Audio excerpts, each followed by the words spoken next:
Namaskar, my dear friends. This is video number 19 on Talks with Bhagavan Sri Ramana Maharshi. I start video number 19 with talk 321. Devotee puts the question: Miseries appear in Jagrat, why should they appear? Maharishi replies: If you see yourself, they will not appear. Devotee: If I turn to look who am I do not find anything. Maharishi: How did you remain in your sleep? There was no I thought there and you were happy. Whereas there are thoughts flowering in the wake of the root thought I in the Jagrat, and these hide the inherent happiness. Get rid of these thoughts which are the obstacles to happiness. Your natural state is one of happiness as was evident in your sleep.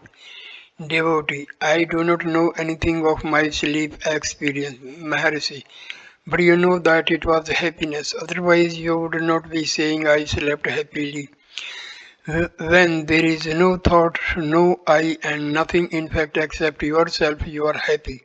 That is the whole truth. This is exactly what is conveyed by the Mahavakya Tattvamasi.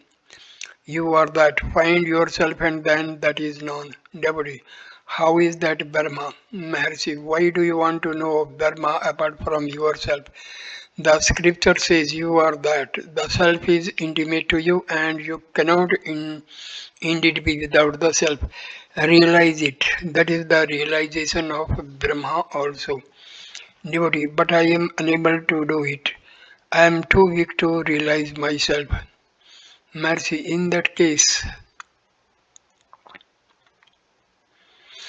surrender yourself unreservedly and the higher power will reveal itself.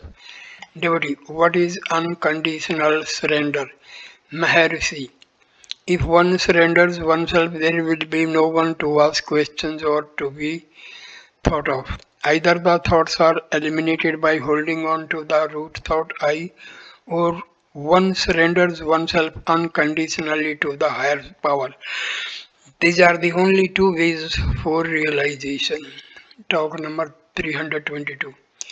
A cultured lady, daughter of a well-known solicitor of Madras, asked, What should one do in order to remain free from thoughts as advised by you?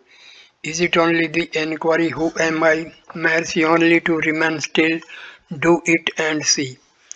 Devotee: It is impossible. Mercy: Exactly. For the same reason the inquiry who am I is advised. Devotee: Raising the question, no response comes from within. Mercy: What kind of response do you expect? Are you not there? What more? Devotee: Thoughts rise up more and more. Mercy: Then and there is the same question, who am I? Devotee: Should I do so as each thought arises? Well, it is the world our thought only?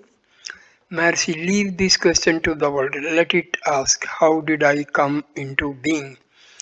Devotee: Do you mean that it is not related to me? Mercy: Nothing is perceived in deep sleep. All these are seen only after waking. Only after thoughts arise the world comes into being. What can it be but thought? Another visitor asked, What should we do to make the mind still? Mercy: First let the mind be caught hold of and brought here, then we shall consider ways and means of stilling it. Devotee: I mean to say that it is always changing even when we do our japa. Mercy: Japa is meant only for stilling the mind. Devotee: What japa is good for it? Mercy: Anything suitable such as Gayatri. Devotee: Will Gayatri do? Mercy: Can anything excel? If only those who cannot do it look for others. It contains the whole range of truth in it. Chanting japa will lead to dhyana meditation and it is the means for realizing the self. Devotee: Will half an hour a day do for? Will half an hour a day do for it? Mercy. It must be done always or as long as you can. Talk number 323. While explaining stanza 6 in Arunachala Ashtaka, Sri Bhagavan observed as follows. The final word in the previous stanza asks, is there one? The initial words in the present stanza answer, yes, there is the one. It proceeds. Though it is the only one, yet by its wonderful power it gets reflected on the tiny dot I, the ego, otherwise known as ignorance or the aggregate of latent tendencies. This reflected light is relative knowledge. This, according to one's prarabdha, past karma now fructifying, manifests the inner latent tendencies as the outer gross world and withdraws the gross external world as the subtle internal tendencies. Such power is called mind in the subtle plane and brain in the physical plane. This mind or brain acts as the magnifier to that eternal one being and shows it forth as the expanded universe. In the waking and dream states, the mind is outward bent and in sleep it is inward bent. With the mind as the medium, the one supreme being seems diversified in the waking and dream states and remains withdrawn in the sleep state or swoon, etc. Therefore, you are only that and cannot be otherwise. Whatever the change is, the same one being remains as yourself. There is nothing beside yourself. The previous stanza says, once exposed to sunlight, a sensitive plate cannot take on images. Similarly, the mind, the sensitive plate, after exposure in your light, cannot reflect the world anymore. Moreover, the sun is of you only. Should his rays be so powerful as to prevent images being formed, how much more so should your light be? It is thus said that there is nothing apart from the one being, yourself. In the present stanza, the tiny dot is equal to the ego. The tiny dot made up of darkness equals the ego consisting of latent tendencies, the seer or the subject or the ego rising. It expands itself as the sin, the object or the antahakaranas, the inner organs. The light must be dim in order to enable the ego to rise. In broad daylight, a rope does not look like a snake. The rope itself cannot be seen in thick darkness.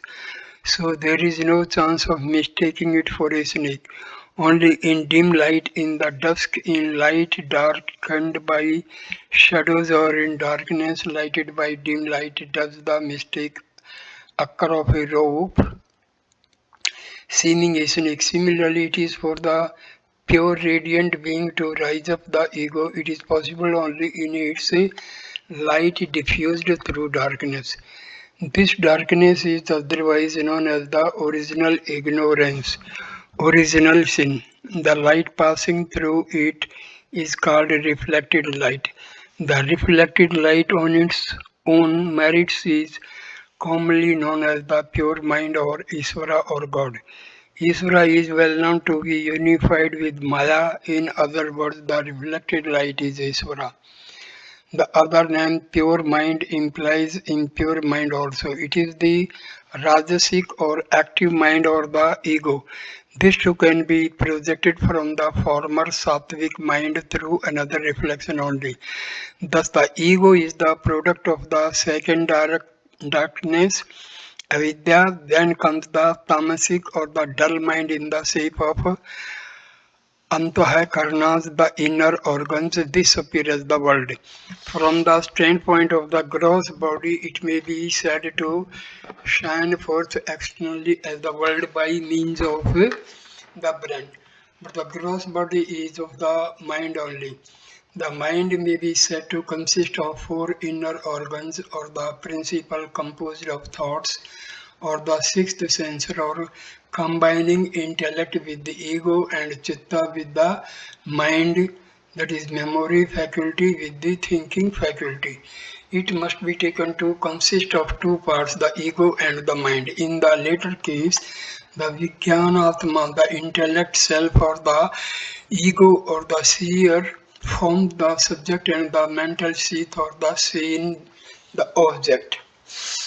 The waking, dream, and sleep states have their origin in the original darkness, Mula Avidya, with the mind outgoing and deriving experiences from its modes in the waking and dream states and Indran in sleep. Experiencing with modes of Maya, a unique power regulates all activities of the individuals and of the universe. All these are only phenomena passing through the reflected light on the substratum of the self-radiant being, just as a rope snake cannot be seen in broad daylight, not rope itself in thick darkness. So also the world appear neither in the samadhi state of self-shining pure being or in deep sleep, soon, etc. Only in reflected light, light mixed with darkness or knowledge soiled by ignorance, can the world, not independent of its source, seem to rise up, flourish and be resolved. Its diversity too cannot be inclusive of the reality, the original source. Here a play is going on in which the one single being becomes manifold, is objectified and then withdrawn. There must be a Shakti, power to do it, and wonderful too. She cannot also be independent of her origin. In the self-shining pure being, this Shakti cannot be seen. Nevertheless, her actions are only too well known how sublime. From her sublime original activity, that is power vibrating sattva field reflection results. From it the rajasic ego, then tamasic thought forms which are commonly known as knowledge or the light corresponding to the magnifying lens. Just as the artificial light is projected through a lens onto the screen, so also the reflected light passes through thought, the magnifier, before expanding as the world beyond it. Furthermore, thought itself, the world in seed form, seems to be the wide external world. Such is the extraordinary power. In this way, Iswara, individual, and the world are only of the reflected light, having the self-shining single being for the substratum. Now, what is this I thought, the ego? Is it the subject or the object in the scheme of things? Inasmuch as it witnesses all other objects in the waking and dream states, or at any rate we think that it does so, it must be considered to be the subject. On realizing the pure self, however, it will be an object only. Whose is this? I thought, the ego. This investigation from the vichara. I thought and this thought are both emanations from the same light. They are related to Rajoguna and Tamoguna, respectively. In order to have the reflected light, pure sattva, free from rajas and tamas, it must shine forth as I, unbroken by this thought. This pure state momentarily intervenes between sleep and waking. If prolonged, it is cosmic consciousness or even Iswara. This is the only passage to the realization of the self-shining Supreme Being. Again, there are two kinds of experiences in deep sleep as recollected after waking. That is, I slept happily, unaware of anything. Happiness and ignorance are the experiences. Thus, we see the power modified as avarna, darkness, and 2, vikshepa, diversity. The mind is the result of vikshepa. Talks with Ramana Maharshi, 10th January 1937. Some reminiscences. Talk 324. 1. While in Sakandasramam, Sri Bhagavan saw a white toad, small and long, at a distance of about 10 feet from him. Sri Bhagavan stared at it and it stared at him. Suddenly it took a long jump and lodged itself precisely on one of the eyes of Sri Bhagavan, who quickly closed it, and so it was not injured. Second, there were 2 peacocks which used to strut with their feathers spread out like a spangled fan. A cobra too used to take part in the pastime and raised its hood and moved about in their midst. 3. Sri Bhagavan says that the peacock, as soon as it sights a green lizard, goes straight to it and meekly places its neck down before the lizard, which bites it off and kills the peacock. 4th, Rangaswamy Iyengar was once out on the hill. A leopard was nearby. He threw a stone, it turned towards him. He hurried away for his life. Sri Bhagavan met him on the way and asked what the matter was. Iyengar simply said, leopard, as he was running. Sri Bhagavan went where the beast was and it moved away soon after. All this happened at the time of the plague. Leopards used to roam freely by the side of the temple, sometimes in 2s and 3s. 5th, Sri Bhagavan said, a frog is often compared to a yogi. It remains of the underskin below the neck.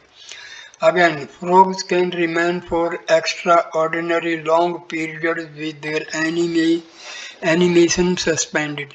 They are said to swallow their tongues. Swallowing the tongue is a yogic practice. The animation is suspended. The yogi does not die, but the tongue must be drawn out by someone else before life activity is resumed. It is a wonder how the frog brings out the already swallowed tongue and resumes the activity. 11th January 1937. 6. While reading Raghuvira Ramayana written in easy Malayalam prose, there was a passage relating how Hanuman reached Lanka mentally before he crossed over physically so that island.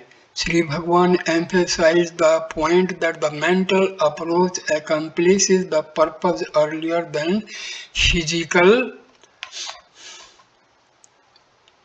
action. 7. Sri Bhagavan related the following funny anecdote. Azhuthachan, a great Malayali saint and author, had a few fish concealed in him when he entered the temple. Some enemy reported it to the worshippers in the temple. The man was searched and taken to the king. The king asked him, why did you take the fish into the temple? He replied, it is not my fault. I had it concealed in my clothes. The others exposed the fish in the temple. The fault lies in exposure.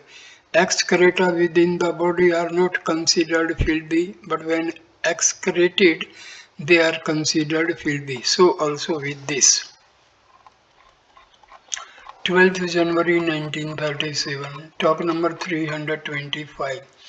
Mr. Rama Shastri from Guntur district composed 8 slokas on Bhagavan and read them out with feeling. The Shastri then prayed for guidance. I am a sansari unfit for Jnana Marga. The affairs of the world are distracting me. Please instruct me what I should do. Mercy, think of Bhagavan. How will the affairs of the world Distract him, you and they are in him. Devotee, may I do Nama Samarna? What Nama shall I take?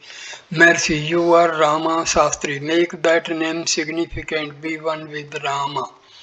13th January 1937. Talk number 326. In answer to a question by a long resident attendant, Sri Bhagavan said, everybody complains of the restlessness of the mind. Let the mind be found and then they will know. True, when a man sits down to meditate, thoughts rush up by dozens. The mind is only a bundle of thoughts. The attempts to push through the barrage of thoughts is unsuccessful. If one can by any means abide in the self, it is good. For those who are unable to do so, chanting or meditation, japa or dhyana is prescribed. It is like giving a piece of chain to an elephant to hold in its trunk. The trunk of the elephant is usually restless. It puts it out in all directions when taken out in the streets of the town. If given a chain to carry, the restlessness is checked. Similarly, with the restless mind, if made to engage in japa or dhyana, other thoughts are warded off and the mind concentrates on a single thought. It thus becomes peaceful. It does not mean that peace is gained without a prolonged struggle. The other thoughts must be fought out. Here is another illustration. Suppose a cow plays a rogue and strays into neighbor's fields to graze. She is not easily weaned from her stealthy habit. Think how she can be kept in the stall. If forcibly tethered in the stall, she simply bides her time to play the rogue. If she is tempted with fine grass in the stall, she takes one mouthful on the first day and again waits for the opportunity to run away. The next day she takes two mouthfuls, so she takes more and more on each succeeding day, until finally she is weaned from her wicked tendencies. When entirely free from bad habits, she might be safely let free and she would not stray into the neighbor's pasture land. Even when beaten in the stall, she does not afterwards leave the place. Similarly, with the mind, it is accustomed to stray outward by the force of the latent vasanas manifesting as thoughts. So long as there are vasanas contained within, they must come out and exhaust themselves. The thoughts comprise the mind. Searching what the mind is, the thoughts will recoil and the seeker will know that they arise from the self. It is the aggregate of these thoughts that will call mind. If one realizes that the thoughts arise from the self and abide in their source, the mind will disappear. After the mind ceases to exist and bliss of peace has been realized, one will find it then as difficult to bring out a thought as he now finds it difficult to keep out all thoughts. Here the mind is the cow playing the rogue. The thoughts are the neighbor's pasture. One's own primal being free from thoughts is the stall. The bliss of peace is too good to be disturbed. A man fast asleep hates to be awakened and ordered to mind his business. The bliss of sleep is too enthralling to be sacrificed to the work born of thoughts. The thought-free state is one's primal state and full of bliss. Is it not miserable to leave such a state for the thought-ridden and unhappy one? If one wants to abide in the thought-free state, a struggle is inevitable. One must fight one's way through before regaining one's original primal state. If one succeeds in the fight and reaches the goal, the enemy, namely the thoughts, will all subside in the self and disappear entirely. The thoughts are the enemy. They amount to the creation of the universe. In their absence, there is neither the world nor God, the Creator. The bliss of the self is the single being only. When Prahlada was in Samadhi, Vishnu thought within himself, this Asura being in Samadhi, all the Asuras are in the peace. There is no fight, no trial of strength, no search for power, nor the means for gaining power. In the absence of such means for power, yoga, yagna, etc., that is, the gods are not thriving. There is no new creation, nor even any existence justified. So I will wake up him. I wake him up, then the asuras will rise up, their original nature will manifest itself, the gods will challenge them, the asuras and others will then seek strength and adopt the means for its acquisition. Yagna, etc. will flourish. The gods will thrive. There will be more and more of creation, more of fight, and I shall have enough to do.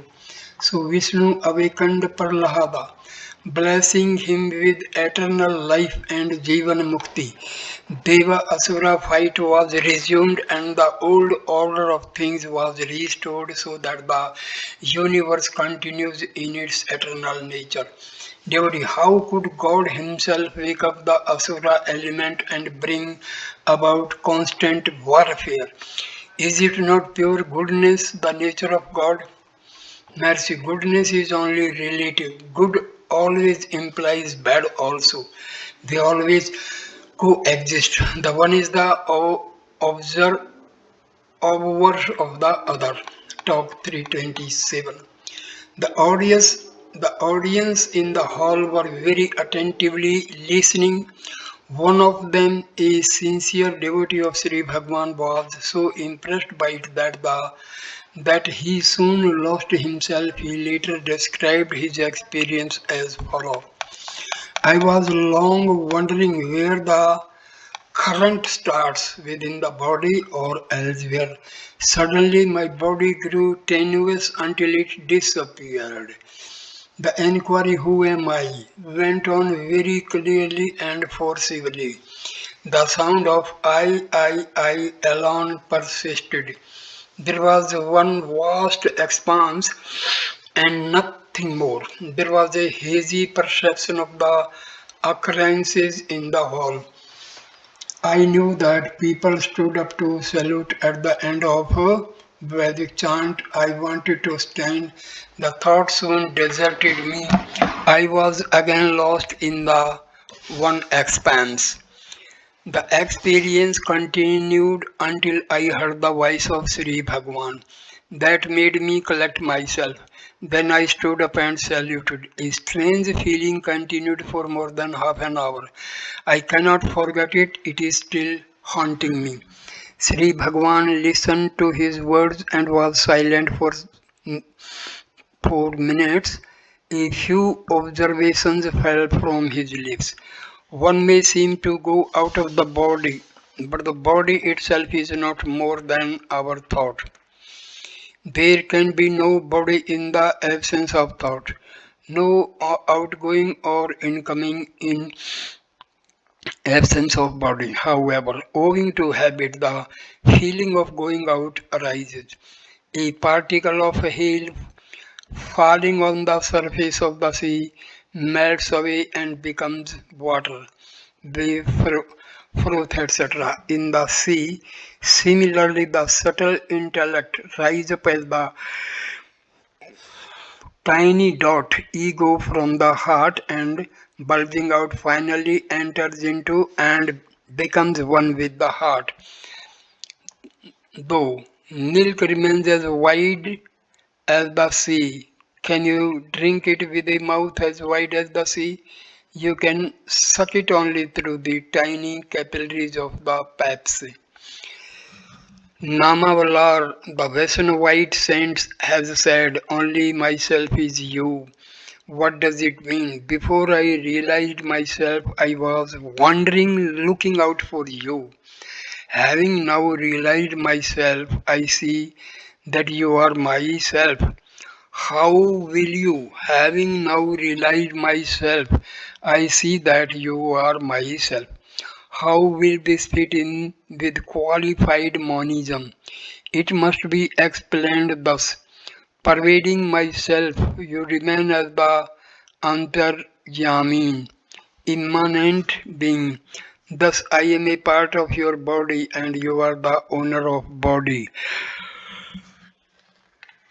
Sriri, having given up one's own body as not being oneself, why should one become another's, God's body? If one body is not the self, other bodies also are non-self. The protagonists of qualified monism think that individuality is necessary to experience the bliss. Individuality, that is, I-ness, should not be lost.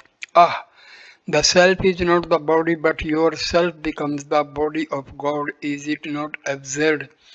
Or if you make prapatti, surrender yourself to God, you have made yourself over to Him and you are His and no longer yours.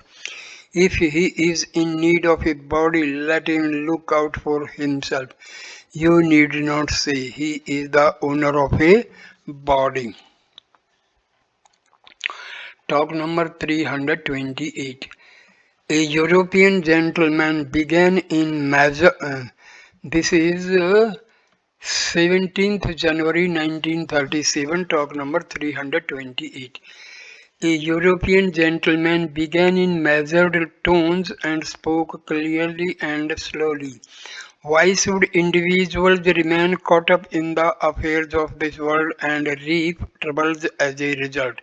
Should they not be free? If they are in the spiritual world, they will have greater freedom. Mercy. The world is only spiritual. Since you are identifying yourself with the physical body, you speak of this world as being physical and the other world as spiritual, whereas that which is only spiritual. Devotee, do the disembodied souls, that is the spirits, have a deeper insight and enjoy greater freedom? Mercy, because you identify yourself with this body, you speak of the disembodied souls as being spirits. From these limitations, you talk of their limitations and seek to know their capacities. Even the disembodied souls have subtle bodies, otherwise, you would not say disembodied souls. Disembodiment means divested of this gross body. Inasmuch as you endow them with individuality, they are centered in their subtle bodies. Their limitations will be according to their own state. Just as you feel the burden of your limitations, they also feel the burden of their limitations. What I mean by spirit and spiritual world is the absolute spirit and not relative. If you realize yourself as the spirit, you will see that this world is only spiritual and not physical. Devotee, are their bodies temporary as our bodies are? Do they reincarnate, Maharashi? These questions arise because you think yourself the body. This body has birth and death, and when this body falls, another body arises, which is called reincarnation. But are you the body? If you find that you are not this body but the spirit, you will be free from gross or subtle bodies, and then there will be no limitations. Where is the world, physical or spiritual, in the absence of any limitations? How will the question of reincarnation arise?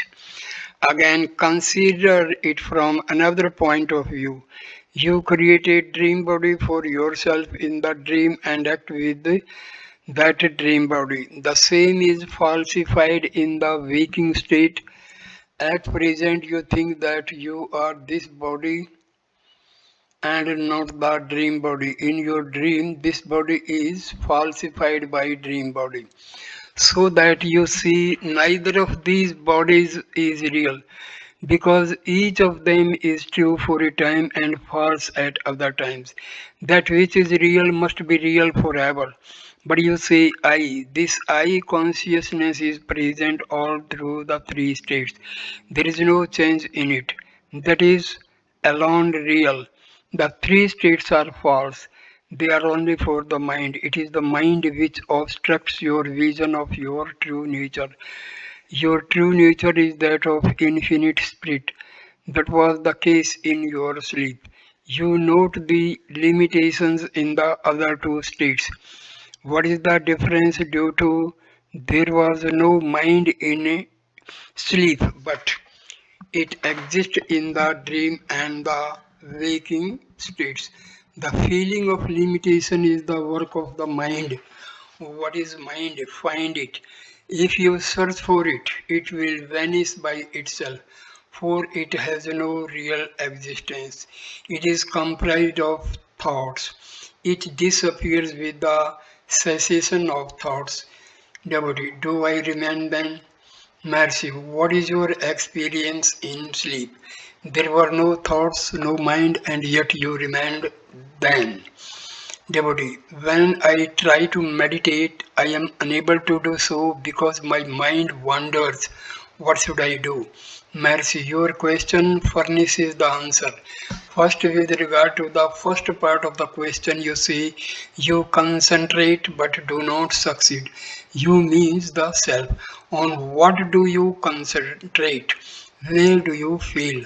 Are there two selves for the one self to concentrate on the other?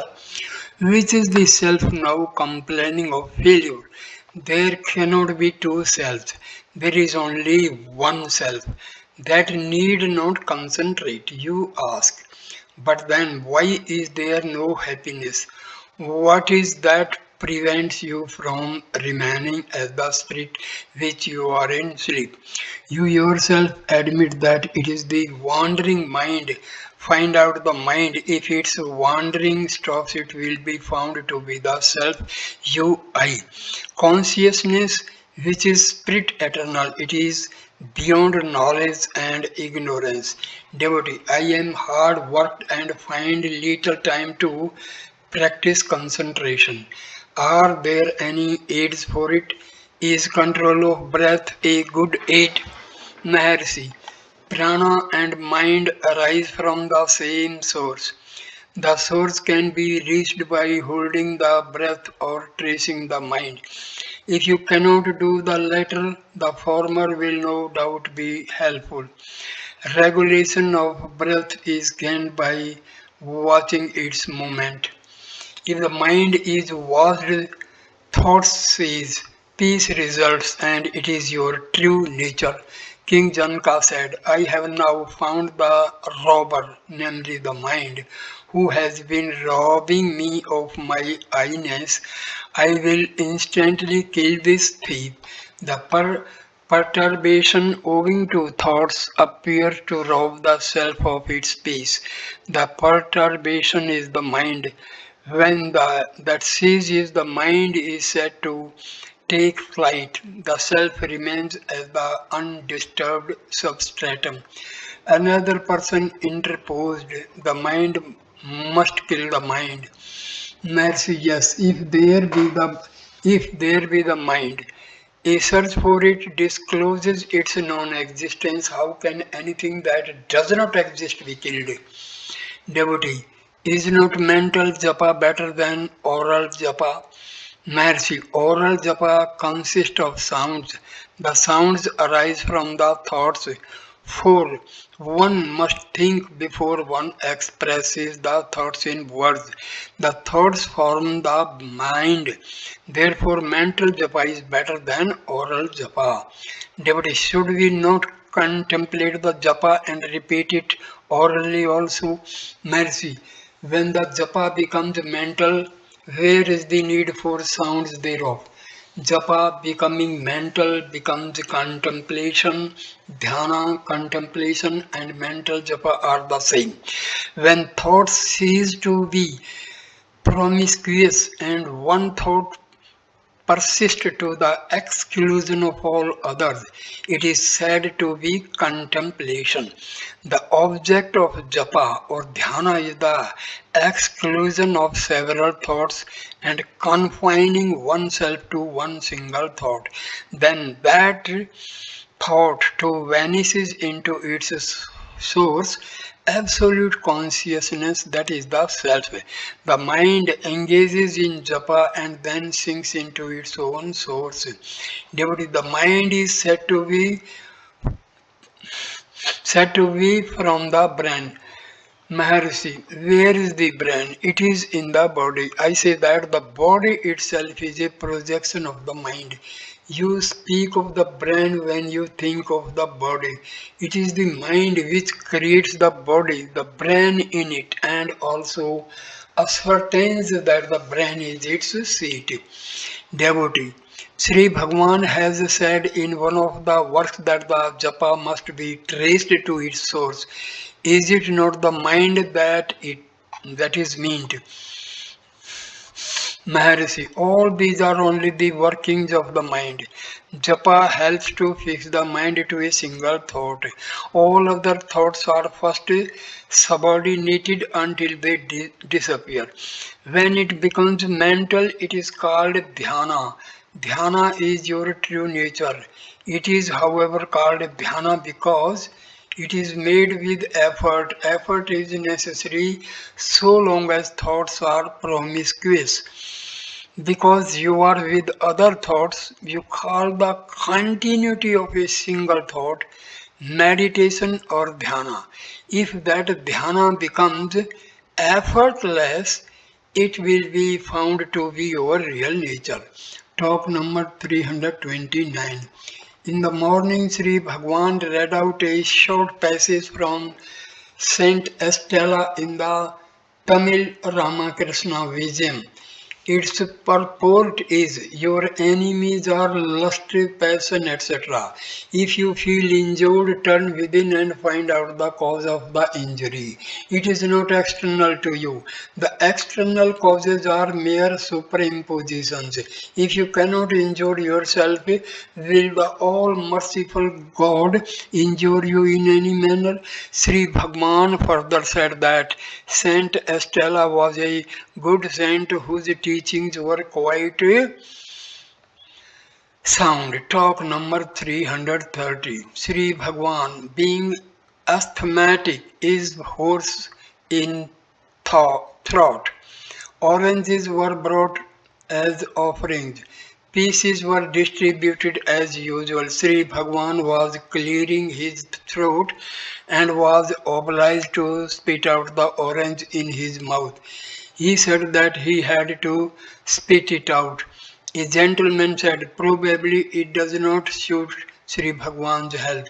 Maharshi, would you say so if you had brought the fruits instead of the other person?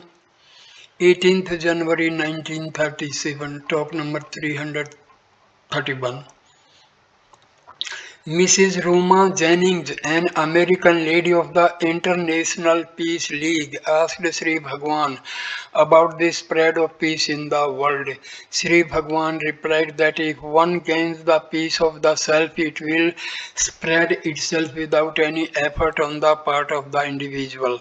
When one is not oneself peaceful, how can that one spread peace in the world?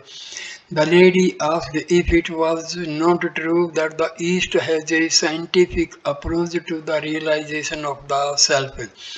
Mercy, you are already the self. No elaborate science is necessary to establish it. Devotee, I understand the general truth of it, but there must be a practical method for it which I call science. Mercy. The cessation of such thoughts is the realization of the self. Illustration. The necklace supposed lost. One does not see the world or one's own body, being away from the self, always being the self. One sees everything else. God and the world are all in the heart. See the seer and everything will be found to be the self. Change your outlook. Look within. Find the seer, who is the substratum of the subject and the object. Find it, and all problems are solved. The lady was then told of the pamphlet, Who Am I? She agreed to read it before asking further questions of Sri Bhagavan. Talk number 320. Talk number 332. Devotee, what are the three voids? Mukpads, Maharishi. First, Tat, Isvara Turiya. Second, Tvam, Jiva Turiya. Third, Asi Turiya. Turiya is the substratum of the waking, dream and sleep states. Devotee, the first two are alright. What is the third? Mercy, all pervasiveness is said to be the waking, all shining is said to be the dream, perfection, ananta is said to be the sleep. That which underlies these is asituriya. Devotee, it is so strange, Maharshi, is that all? There is no limit to polemics. Listen, they say the Mahavakya Tattva Asi is common. Another containing 5 words, Tat Tvam Asi Api Nijam, is the most secret one taught by Dakshinamurti in silence, corresponding to the 5 words they formulate 5 states. Again, look at Vichara Sangraha. The author of distinguish Adhara from Adhisthana. According to him, the rope is always Adhara both when it looks like a snake and otherwise. The rope is Adhisthana because it looks different from what it really is. That is common. Samanya Adhisthana. Again, its appearance as the snake itself is Vishesha Adhisthana. Then the question is raised. The Adhisthana of Jiva is one, that of Isvara is another. How can these two Adhisthananas become one? He replies, there are the same Adhara for both the Adhishthanas. Furthermore, the mentions several Khyatis. Number 1, Asat Khyati, rope being present, there appears the snake which is not present there. 2, Sat Khyati, rope itself looking like snake. Third, Atma Khyati, rope remaining unidentified, the remembrance of snake formerly seen elsewhere creates the illusion. Fourth, Akhyati, total unreal. Fifth, Anatha Khyati, mental image of snake projected and seen as if it were in front of oneself. Sixth, Anirvachaniya Khyati, inexplicable. Here he raises the question, should the world be any one of these, whether illusory or unreal? It must be the result of previous experiences. It must have been real at the time, real once must be real always. He answers it, the experience need not necessarily be real. Not having seen a real snake but only seeing a picture of it and gaining an impression, one can mistake a rope to be a snake. Thus the world need not be real. Why waste time in such polemics? Only turn your mind inward and spend the time usefully. In the union of the individual with the Supreme is hearsay and the individual directly experienced. You can make use only of direct experience, therefore look who you are. Why is Isvara mentioned then? Because you see the world and want to know how it came into being. They say that it was created by God. If you know that He created you and all else, your mind is a little satisfied and becomes less restless than otherwise. But it is not realization. It can be only if you realize yourself. This is perfection or realization, etc. To resume polemics, the author of Virti Prabhakara claims to have studied 350,000 books before writing this book. What is the use? Can they bring in realization of the self? Vichara Sangra is full of logic and technical terms. Can these ponderous volumes serve any real purpose? However, some people read them and then seek sages only to see if they can meet their questions.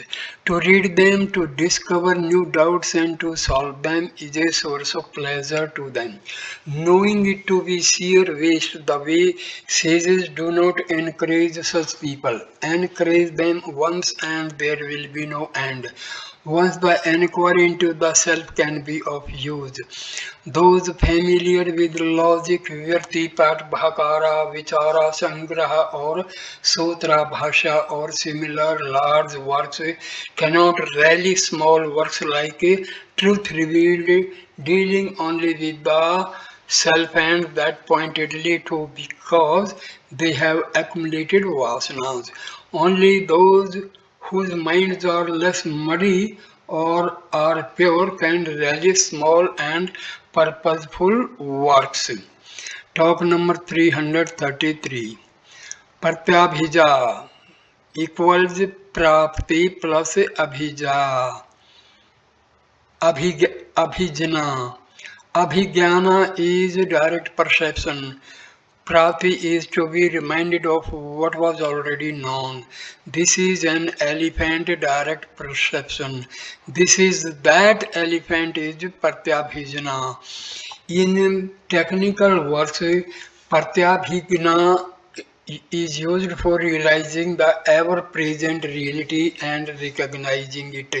Sunya, wide or blank, Ati Sunya, beyond Sunya, and Mahashunya, immense, wide, all mean the same. That is the real being only.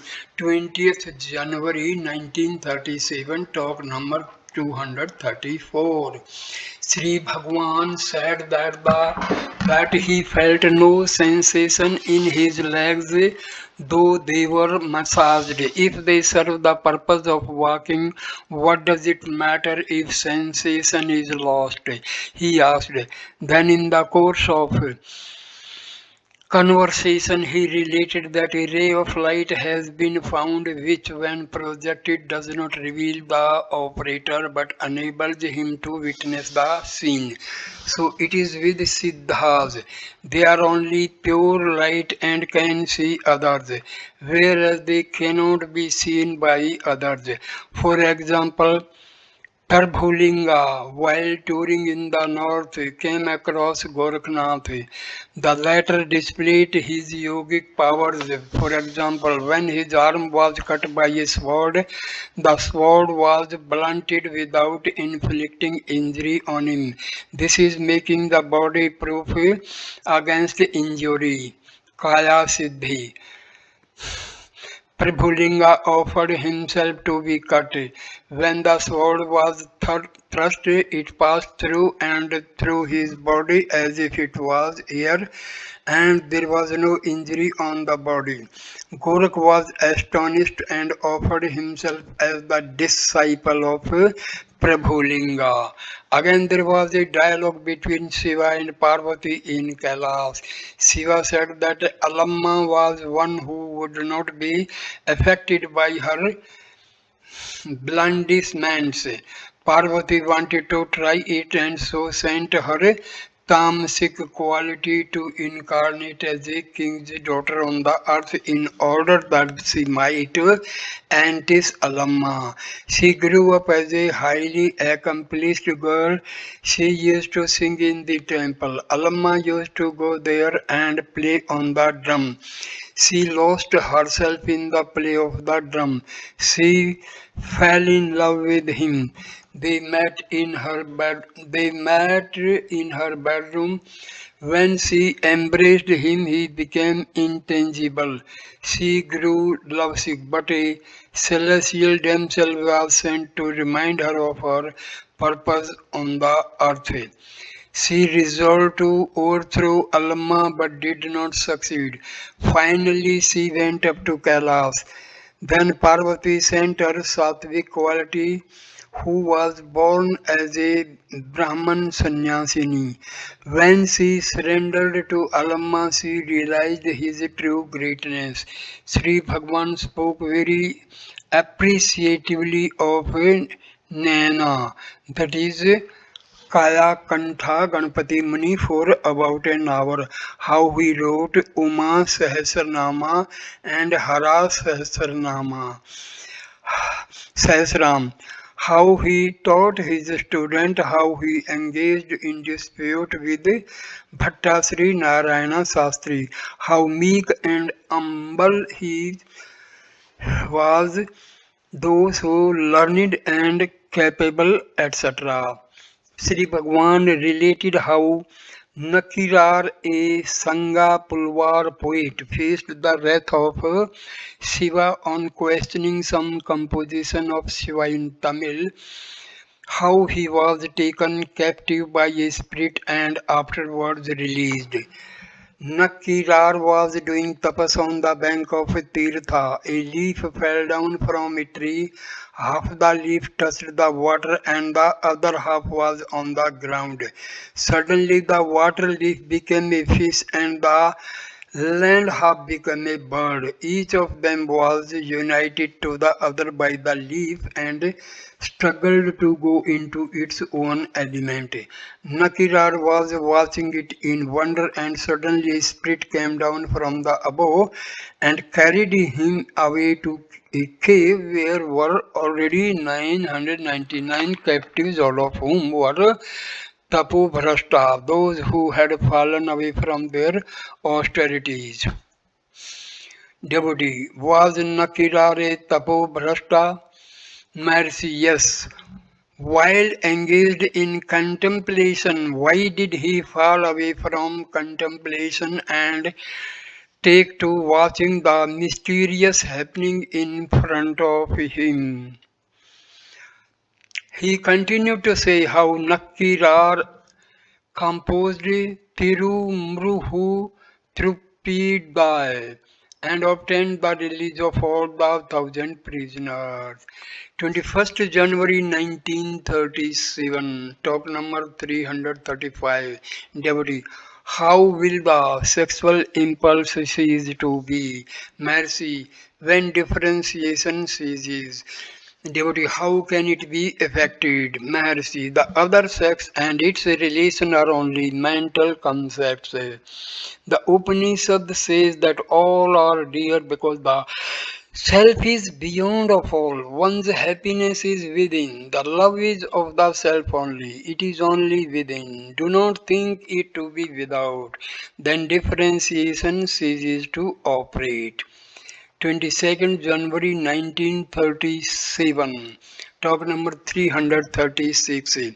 A certain Vaishya who seems to have studied the Upanishads and Srimad Bhagavata Gita asked some questions. Devotee, how to realize the self? Maharishi, the self is always directly perceived. There is no moment when it is not so.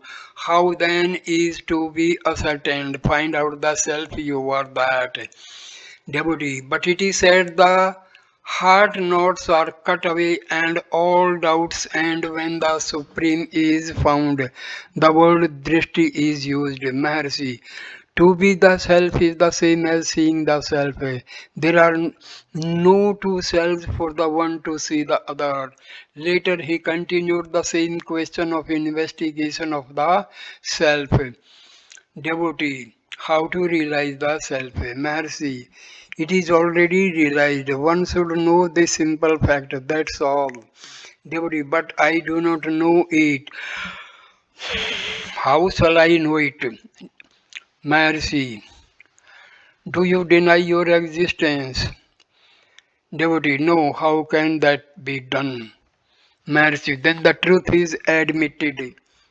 Devotee, yet I do not see. How shall I realize the self? Mercy, find out who says I. Devotee, yes, I say I. Mercy, who is this I? Is it the body or someone besides the body? Devotee, it is not the body, it is someone besides it. Mercy, find it out. I am unable to do it. How shall I find it? Mercy, you are now aware of the body. You were not aware of the body in deep sleep. Still you remained in sleep. After waking up, you hold the body and say, I cannot realize the self. Did you say so in your sleep? Because you were undivided, akhanda, then you did not say so. Now that you are contracted within the limits of the body, you say, I have not realized. Why do you limit yourself and then feel miserable? Be of your true nature and happy. You did not say, I in sleep. You say so now. Why? Because you hold to the body. Find out where from this I comes, then the self is realized. The body being insentient cannot say I.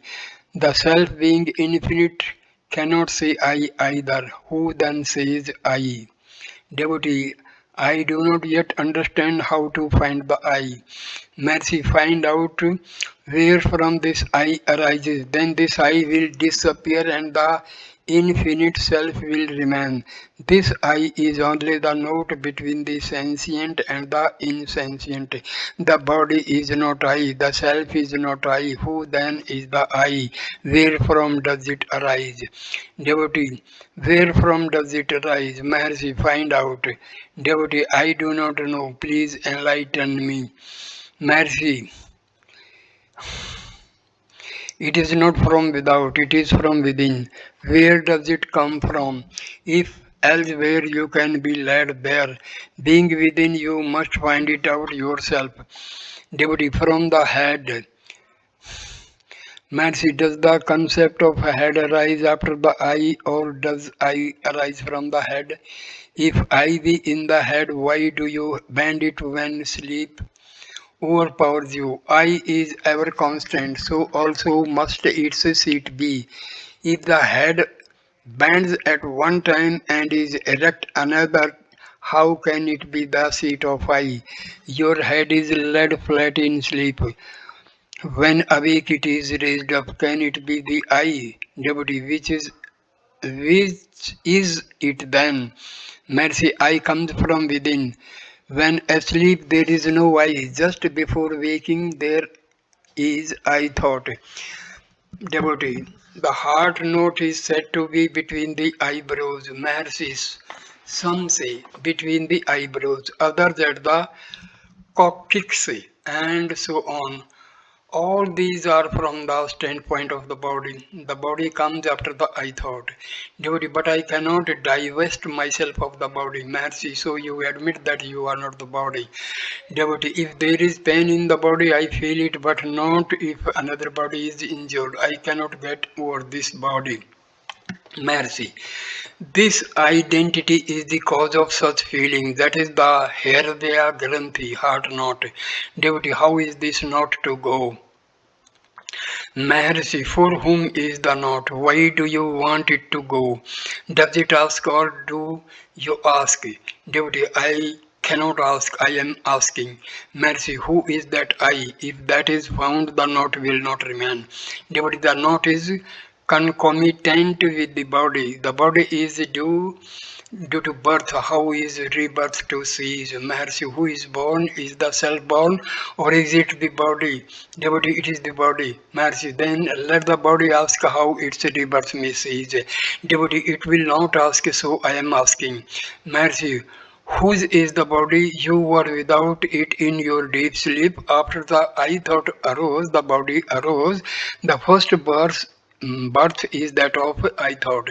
The body has its birth subsequent to I thought. So its birth is secondary. Get rid of the primary cause and the secondary cause will disappear by itself. Devotee, how is that I thought to be checked from rising? Mercy by self-quest. Devotee, I try to understand but without success. Can I find the self by means of japa? If so, please tell me how. Mercy, what japa? Why should you make artificial japa? You can find out the eternal and natural japa always going on within you. Devotee, some upadesh will probably help me. Mercy, if I say do Rama Rama to one who has not struggled through books like you, he will do it and stick to it. If I say so to one like you who have read much and are investigating matters, you will not do it for long because you will think, why should I do it? Above all, who am I that should be repeating the mantra? Let me find out who am I before I proceed further. And so you will stop japa and begin investigation. Devotee, it is said the senses are outgoing. Prachikani, inward turned is sight. Avarti chakashu. What is avarti chaksuhu? Inward turned sight. Mercy, it does not mean replacement of the eyeball in the opposite direction. What is chaksuhu? Devotee, the eye. Mercy, does the eye see or is it the someone behind the eye that sees? If the eye could see, then does a corpse see? The one who is behind the eye sees through the eye. He is meant by the word chaksuhu. Devotee, Divya Chaksu is necessary to see the glory of God. This physical eye is the ordinary Chaksu. Mercy, oh, I see. You want to see million sun splendor and the rest of it. Devotee, can we not see the glory as million sun splendor? Mercy. Can you see the single sun? Why do you ask for millions of suns? Devotee, it must be possible to do so by divine sight, wherein the sun shines not, etc. That is my supreme abode. Therefore, there is a state where the sun is powerless. That state is that of God. Mercy, alright, find Krishna and the problem is solved. Devotee, Krishna is not alive. Mercy, is that what you have learned from the Gita? Does he not say that he is eternal? Of what are you thinking his body? Devotee, he taught others while alive. Those around him must have realized I seek a similar living Guru. Mercy, is Gita then useless after he withdrew his body? Did he speak of his body as Krishna? Natvevaham jatu nasam, never I was not. Devotee, but I want a living Guru who can say the truth first hand. Maharshi, the fate of the Guru will be similar to the fate of Krishna. The questioner retired later. Sri Bhagavan said divine sight means self-luminosity. The word Divya shows it. The full word means the self who is to bestow a divine eye and who is to see. Again, people read in the books, hearing, reflection and one-pointedness are necessary. They think that they must pass through Savikalpa Samadhi and Nirvikalpa Samadhi before attaining realization. Hence all these questions, why should they wander in that maze? What do they gain at the end? It is only cessation of the trouble of seeking. They find that the self is eternal and self-evident. Why should they not get that purpose even this moment? A simple man not learned is satisfied with japa or worship. A jnani is of course satisfied. The whole trouble is for the bookworms. Well, they will also get on. So here I end this video.